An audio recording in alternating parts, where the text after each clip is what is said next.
Hello everyone, I am Matthew Thomas, and I am here at the Music Factory in Battle Creek, Michigan, and I am joined by some very special guests. They are an independent band out of Detroit, Michigan. They are Elsie Binx. Thank you guys for being on Super Cool Radio. Thank you. We have Erin, lead vocalist. Who else do we have here? I'm Jen. I sing backup and play keyboard. I'm Jonny. I play lead guitar. And I'm Andrew, and I play bass. And so Elsie Binx was formed in 2015. How did the band come together, and how was the name Elsie Binx chosen? So I'll answer the Elsie Binx name one first, because it kind of came first. So in 2015, Kevin and I, our producer and manager and engineer and driver, asked me if I was writing any music. We met each other working for a wedding band, and one day he just came up to me and was like, hey, I work at a studio. Do you write any music? And so thus, beginning a relationship where I think January of 2015 is when we started the production of our first album, and I had decided if I was ever going to work on music, I did not want to use my real name. Not really for security purposes or anything like that. It's just Erin Elise isn't terribly, flashy for any genre. So I started with Elsie, which is a version of my middle name. It's a family name. And then I needed to find a spirit animal kind of thing. So I went through animal names like Fox and Crow were two of my favorites. But if I couldn't get the social media on across the board, it was a no-go. I didn't want to be Elsie whatever band.com or Elsie blah blah music.com. I was absolutely not. I just want that name. I want it to be really specific. So my mom actually was like, what about Binx? Which is the cat from Hocus Pocus, which is fitting for me. And I sat on it and I, thought about it for a long time, and that was what I settled on. So the name so much didn't have to do with a band, because the band didn't exist yet. As far as I was concerned, it was just me and Kevin playing around at the studio. And then I won't forget you this time. So we did an interview in Wisconsin last week, and at the end of the interview, Jen goes, you didn't talk about how I joined the band. And I was like, oh my God. Mortified. I won't forget you this time, I'm sorry. I'm more awake today than I was that day. And so we have a couple members missing, because like Matthew mentioned, we are in Battle Creek. A couple of our members need to join us a little bit later in the day. But the first member to join officially, I guess, would have been Phil Stewart. He's the rhythm guitar player. He does a lot of assistant engineering and producing along with Kevin. And he was working at the studio as an intern at the time. And he just started playing around with stuff on the album and putting guitars down and helping produce. And he brought in a drummer who isn't with our band anymore, who brought in a bassist who also isn't with our band anymore, but they helped create the original sound of the band. And so that bassist also brought in a couple backup singers, brought in a keyboard player, a couple of them they all have a lot of full-time bands that they work with regularly. So at some point, Jen came along, but I think Jonny was first. That's why I forgot you last time. There's too many members. So at some point, the Phil and that drummer at the time, Jonny had just left a project and they wanted to go scoop him up. So that's kind of what they did. They went to him and asked him if he would do a couple gigs with us, and then Kevin kind of fell in love with the two-guitar sound and threatened his life if he left the project. It's true. That's where we're at in the story right now. Did I threaten Johnny's life? Yes, that you threatened. He's still terrified of Kevin today. Yes. Even after 5 years? Uh-huh. Yeah. Because I got a big bark. Well, this was in early 2016 at this point. Okay. 2015 was just the production of the first album. We did a CD release show in November of 2015 as a 10-piece band, which was by no means a plan. It was just for that one show. And then early 2016 we started gigging regularly. I was the piano player at the time, which is, now looking back at that, so stupid. I'm not equipped. I'm a better front person from not behind an instrument. And so, anyway, then Jonny came along in at some point in 2016. Correct. What month? Was it March? I don't know. I was looking for a month. So sometime in 2016. Okay, all right. What are you asking? What do you mean? Correct. And then at some point we had a couple background singers switch out, and we found Jen. well, we kind of found each other. Actually, this is an interesting story. I think, Jen, you should just tell it because it didn't get told in the last interview. Okay. It should have been. So I think you should start. So Erin and I guess, were destined to be in each other's lives. Yeah. Because, I was learning to host karaoke, and Erin happened to be one of the people training me. And she tagged me on Facebook one night because she was training me, and my birth mom was like, how do you know each other? And I was like, we don't. So I was raised by my dad and my stepmom, and I had 3 half-siblings. Turns out Erin graduated high school with my half-brother, and her younger sister, who I replaced in Elsie Binx, is best friends with my half-sisters, who I've known Erin's sister since she was like 12. And we had never met. And then one day Erin's like posted on Facebook, anybody interested in being a backup singer? And I was like, sure, I'll help if I can. Yeah. And we had just met within a couple months. Yeah. And I was training you to be another karaoke host. And yeah, it just kind of snowballed from there. Then we had another backup singer leave, and Jen was like, I have a degree in music. I can play the piano. I've played the piano longer than our guitar players have been alive. So, yeah, it's just kind of funny. We've clicked because we grew up next to the same people. Very Singing closely. with all the same people. Yeah, but not ever actually having met, which is crazy. Yeah. So, yeah. And then most recently, Andrew joined our ranks about, 2 weeks ago? Not even. What day is it? It's 11th. It's the 11th. Not even 2 weeks ago. Oh, we forgot about Darren. Oh, we forgot about Darren. See how easy it is? So Darren was after Save me. me for whenever you want to. Darren was the next one after me. Yes. Darren was 2 years ago, was added to our band 2 years ago, this month, like last week or so. His first show with us was at the Machine Shop 2 years ago this month. He's been a huge personality and a huge just lightning bolt of energy. Yeah. In a group of people. We're all pretty introverted, except for him. Except for Darren. He'll be able to sing "Oh Canada" when he's singing. He is Canadian. He will not let you know that. He will always tell you that. You will always know that he's from Canada. Yes. And then Andrew. And then Andrew. Then me.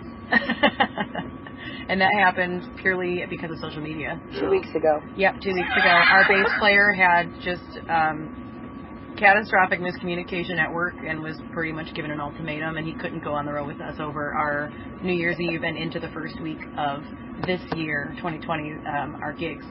So we were like, all right, I guess Phil's going to play the bass, and Johnny's going to play all the guitar by himself. And that was legitimately our plan. And then Andrew found us and sent us all the materials. Well, we put it out on Facebook that we needed a bass player.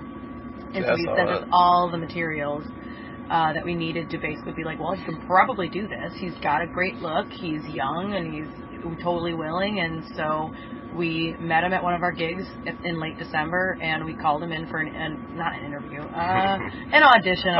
We told him we weren't going to audition until after we were on the road. Yes. And then I lied because not on even purpose. Kevin got a hold of me about this. Yeah, so we were at a gig on December 29th. Kevin was like, wouldn't it be nice if we could all just meet at the studio and audition Andrew, like, right now? And our gig was about 10 minutes away from the studio. Our home base, Sound Shop in Macomb, Michigan. And literally Andrew was like, sure. So we met there about a half hour later, and he played for us, and we're like, if you can come with us this week and learn a bunch of songs, let's do it. And that's what he did. And a bunch of numbed fingers later, We spent the entire day, New Year's Day, for a show on the 2nd, 3rd, and 4th. So how's the transition been for you? Well, in the previous band out in LA, I would play a show once every 6 to 8 months, maybe every year. But coming back to Michigan, where I'm from, doing a show once or twice a week, or once or twice every few weeks for that matter, is a big change. Big change, but something I've been looking for a very long time. It's good to hear. And I appreciate them having the faith in me, because it's been a really crazy ride since January 1st. He's still on double secret probation. I am. The first, the 11th of this year. How many days have we been on the road so far this year? of the 11 days of this year. 6. Yes. 8 days? Did you say 8? Yeah. It's only the 11th. So, yeah. As Jonny drinks his whiskey. Yep. RV life.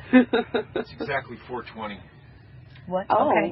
Sorry. It's all right. So, you guys are an independent band. What are the challenges and advantages of being an independent band? As Kevin laughs. Kind of challenges a lot. Can I answer that question? Go ahead. Well, come closer. It takes multiple credit cards with multiple people with large limits and the ability to not have a heart attack and a panic attack every single day. Like last night.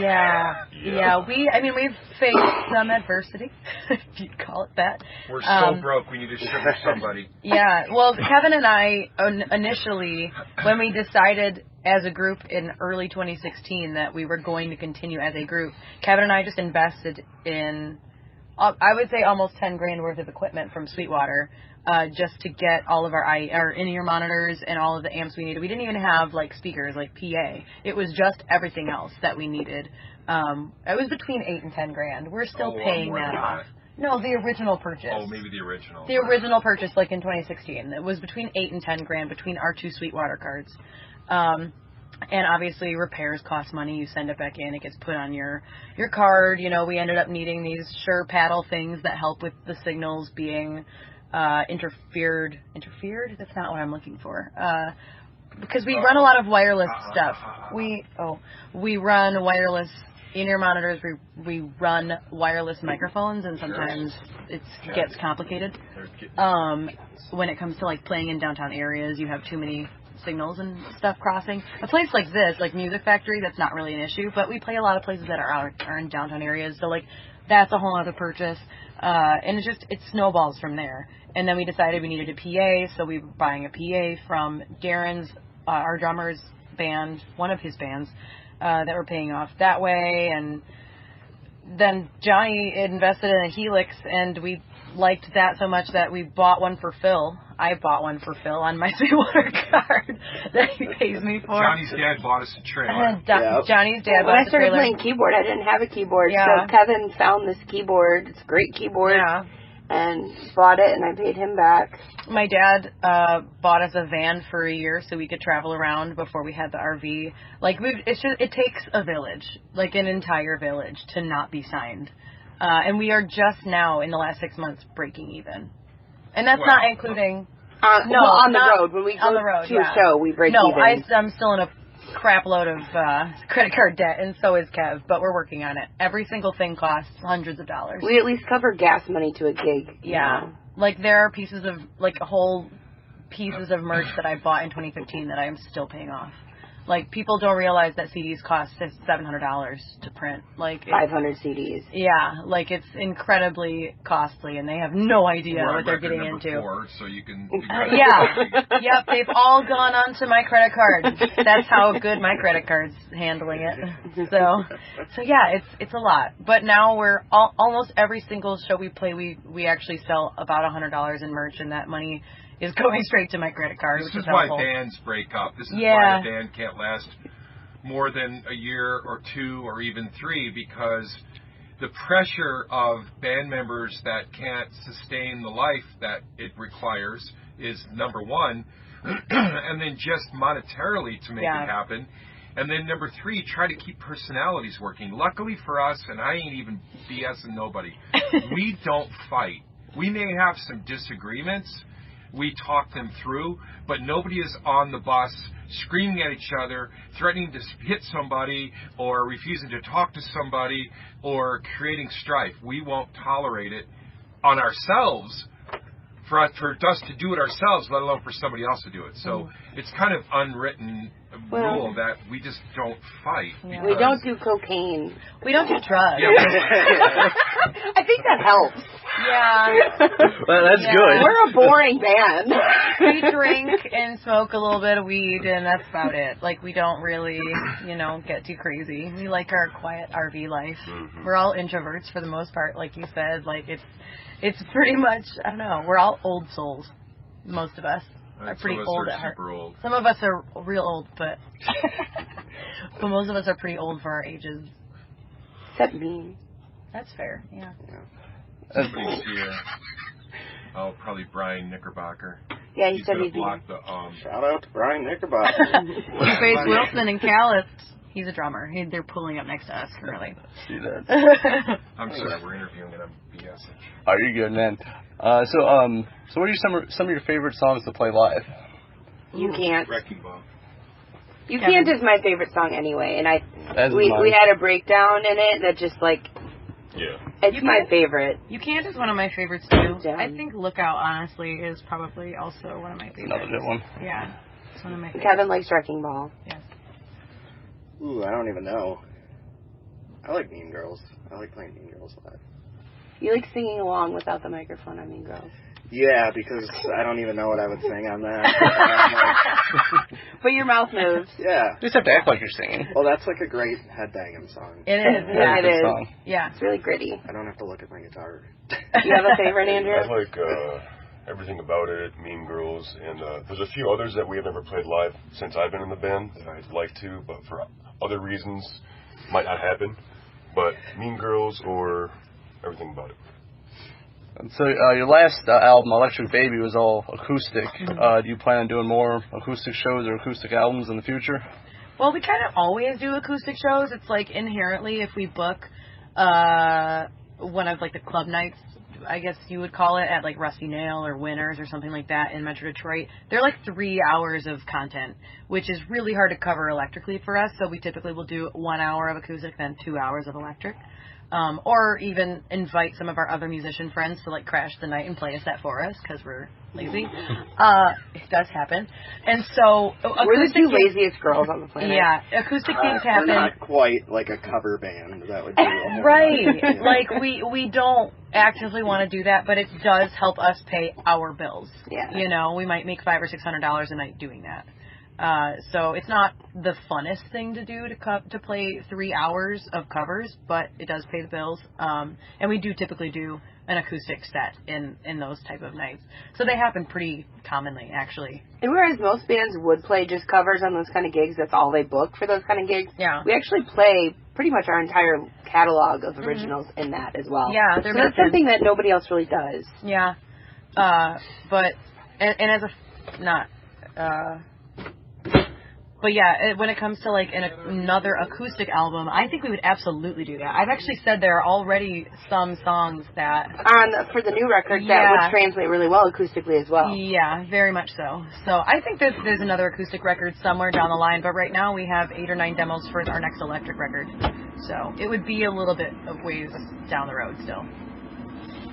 And so how do you choose your set list for just like shows like this where there's gonna be other bands? It's not just you guys playing 3 hours. How do you choose your set list? I mean, pretty strategically. We like have our favorite heavy hitters. Honestly, we keep it as new as possible. So like Mean Girls will always be in it right now. Everything about it's been. It wasn't in it for a minute because with Electric Baby, there's part 2, and we were doing part 2 in all of our sets for a minute. And so it depends on how long we have. Like tonight's 45 minutes, so I already in my head know which ones we'd be cutting. We do less covers when we have less time. Like we'll probably only throw like 2 covers in to a 45-minute set, as opposed to, you know, if we're playing for an hour, hour and a half, there's gonna be more like 5 covers in that set. But yeah, we try to keep it as like fresh as possible. We've actually for this last run, well, the last 2 runs, I guess, we've been doing 2 of the acoustic songs electrically. And I like keeping Fame in the set. I'd like to keep Fame in the set for tonight even, because it's a shorter set. But yeah, that's been fun too. So that kind of keeps it fresh as well. And where was it? There it is. So what is your writing process? Do you like develop lyrics first and develop the music around it, or do you go with the music first and add lyrics to it? It's all of those things. It's every single person. So we have a Dropbox, like the literal, like the app Dropbox. We have a Dropbox that we put demos in, and sometimes I'll write an entire song, sometimes Jen will, sometimes Jonny will, like sometimes Phil will. Well, Phil doesn't write lyrics, but for the most part, we all have certain ideas of demos, and sometimes it'll just be a whole 3-minute demo of chord changes and progressions, and then I'll take it and write an entire song with it. So it depends, honestly. Like, every song is different.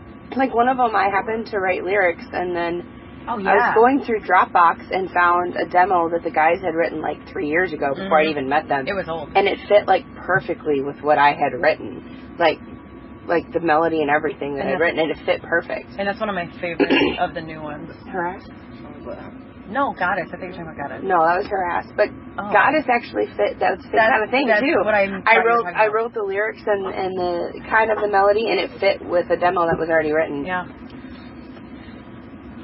And you guys have very unique styles to your music. What are some of your influences and inspirations? Oh my gosh. All of us have totally different. Very, very different. Like, every single one of us have different inspirations. Mine's Kelly Clarkson and Evanescence, probably. And Ben Folds. Jeff Lynne. Yes.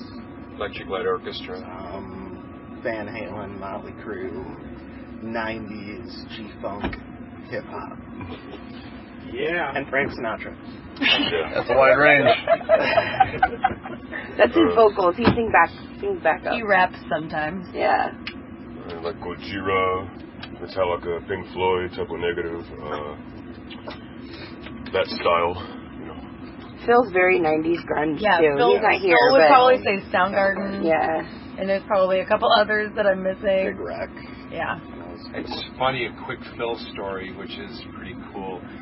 Phil became my intern at the studio, and one of his favorite records, Chris Cornell's brother, Pete Cornell, had a band called Black Market Radio, and I did their record, their only record that they did, I believe. Maybe they followed it up with one, I don't remember. But we were talking one day, and then somehow that came up, and Phil was like, "You produced and engineered that record and mixed it?" And I'm like, "Yeah." He goes, "Oh my God." Like, it was such an awesome moment that he was so blown away that, anyways. Yeah, no, that's that is cool. That's for sure. Yeah, mine are kind of all over the map because I grew up listening to Andrew Lloyd Webber and Broadway and Disney and Spice Girls, and then I got into rock, and it was like Aerosmith, Zeppelin, Journey, and then I got into more pop like Pink and Gaga. I'm just kind of all over the map. If it has a good vocal melody, I love it. What would you say Darren's biggest influences? I'm not sure what Darren's biggest. Yeah, Rush. Maybe Rush.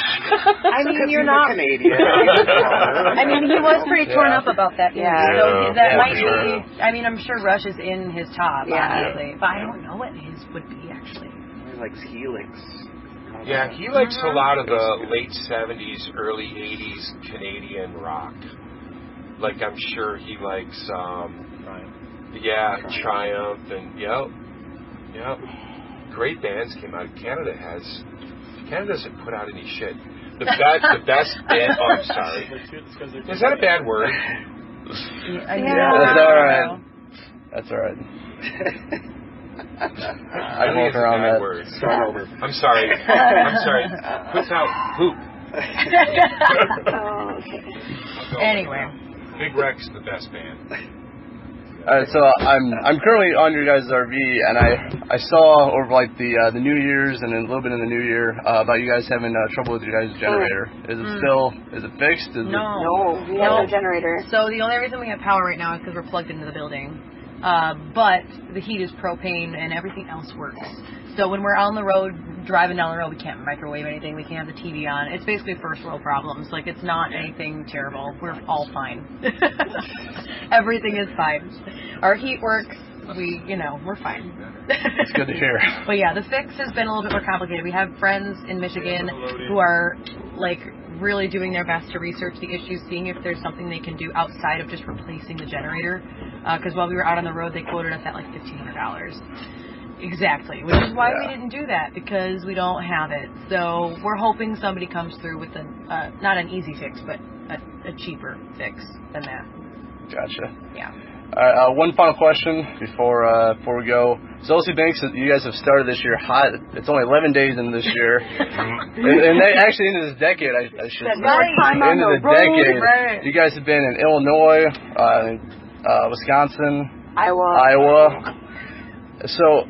And you did a show last night in Sturgis and a show tonight in Battle Creek. Mm-hmm. What are you guys planning for 2020? What can we expect? Honestly, like, I haven't updated our calendar yet, but I need to. That would be a real easy answer if I was just like, go to elsiebinx.com. I only have like the next 2 shows up on the website right now. But honestly, our plans are to travel at least once a month. We pretty much have already booked that for September. Like, we pretty much are traveling at least once a month. We're going back to Jersey. We're going back to Wisconsin a couple times. I know that we're trying desperately to book Nashville right now. We have a ton of feelers out in Nashville right now. People are begging us to come to Florida also, but like the routing down to there, and like Florida is not a great place for original rock music. It's just the climate, not the weather climate. The climate for, you know, original music period in Florida is kind of rough. So it's hard, but we definitely want to keep branching out. We're probably going back to Amarillo in Texas this year, doing a route down to there and back. What? What's that? I have no idea. Oh, it's, that's Indiana. Okay. I think it's Indiana. Yeah, we play in Indiana all the time. We played Sweetwater a lot. Yeah, we've played Sweetwater a couple times. So honestly, expect more traveling. Expect a new record toward the end of the year because we're like coming in hot on We've these written demos. like 8 songs at least. There's 8 or 9. I think there might be that 9. are pretty working. So yeah, new music, new venues, definitely lots and lots of travel. Oh, there goes my merch rig. There it goes into the building. It's all your debt. Yep, there goes all of my money right there. Bye. No, most of my money's on that stage. Shit. I mean, poop. There it is. Oh, no. There's 2. There's 2 now. And can you guys give us any hints for the new record? Anything to expect, musically wise? I think it's grittier, right? Yeah, a little bit. I would agree. It's like, I think we tried to describe this before and it failed. Yeah. I feel like some of the riffs are a little more rootsy. Yeah, they're Yes. more bluesy. They're a little like, based, but yeah. but a little heavier. In a sense. Mm-hmm. Yeah. Not 100%. as pop rock. Mhm. It's more toward like blues roots rock almost. Some of them, not all of them, but some of them sound like Hanson straight up. Well, a couple of them, yeah, that's fair. Agreed. Yeah. I mean, we didn't mention Hanson as a big influence for at least us. Yeah, I love Hanson. Their harmonies are Demons off the sound hook. like And well, as you guys hear, please support Elsie Binx, as you can hear. So, what are the best ways people can support you guys? Come to live shows, buy merchandise, go on all the socials like Facebook, Instagram, Twitter, Snapchat, Spotify, Apple Music, all the places. Engage with us like that. I also have a Patreon, which Matthew is a part of, so definitely want to go check that out as well. If you find me on Facebook or any of the socials, the link is readily available. But elsiebinx.com is a hub for all of those things. So that would be the easiest place to go. It would be elsiebinx.com. Check out every link we have, basically. Just go stalk us. It's fine. We love it. All right, so please stalk Elsie Binx when you get the chance. And as I play Elsie Binx I try to play you guys every week on Super Cool Radio. Awesome. Mm-hmm. Sometimes twice, depending on how I feel. Super cool. That's right. Alrighty. Thank you guys for being on Super Cool Radio. Thank you. And, of course, I am Matthew Thomas.